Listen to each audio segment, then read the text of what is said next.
সরকার পতনের পর অন্যান্য অঙ্গনের মতো দেশের ক্রিকেটেও প্রভাব পড়েছে। বিসিবি সভাপতি নাজমুল হাসান পাপন আপাতত আড়ালে, হারিয়েছেন যুব ও ক্রীড়া মন্ত্রণালয়ের দায়িত্ব।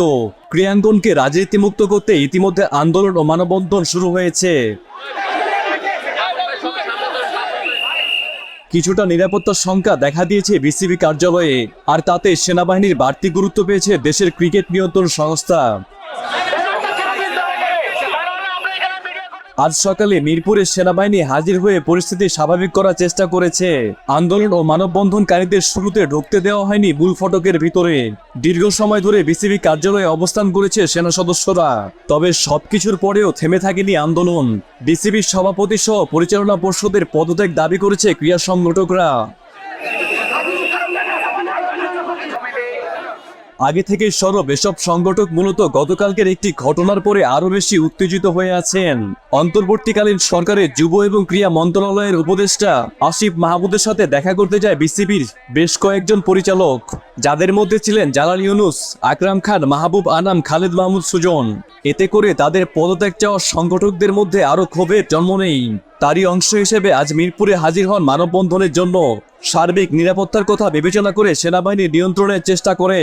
সরব উপস্থিতি জানান দেয় শেরেবাংলা স্টেডিয়ামের বিভিন্ন জায়গায়।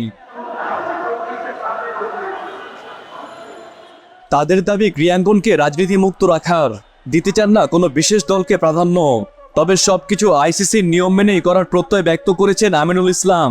আইসিসির যে নিয়ম রয়েছে সে নিয়ম মাফিক আমরা কাজগুলি করতে চাই। আপনারা জানেন বাংলাদেশে যে একটি গণঅভ্যুত্থান হয়েছে সেটা আইসিসি নলেজে নিশ্চয়ই আছে, সারা পৃথিবী জানে এটা। তো সেই জায়গা থেকে চিন্তা করে আমরা ক্রিকেট বোর্ড, আমাদের ফুটবল ফেডারেশন সব জায়গাতেই ইন্টারন্যাশনাল যে নিয়ম আছে সেই নিয়ম মাফিক সবকিছু ঠিক রেখে আমরা পরবর্তী এবং প্রত্যেকটি কার্যক্রম করতে চাই।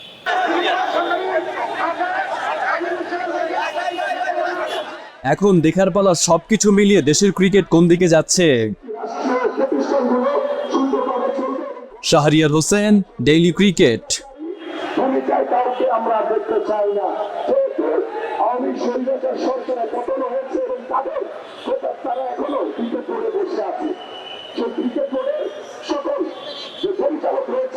আপনাদের কাছে অনুরোধ করবো, আপনারা সকলে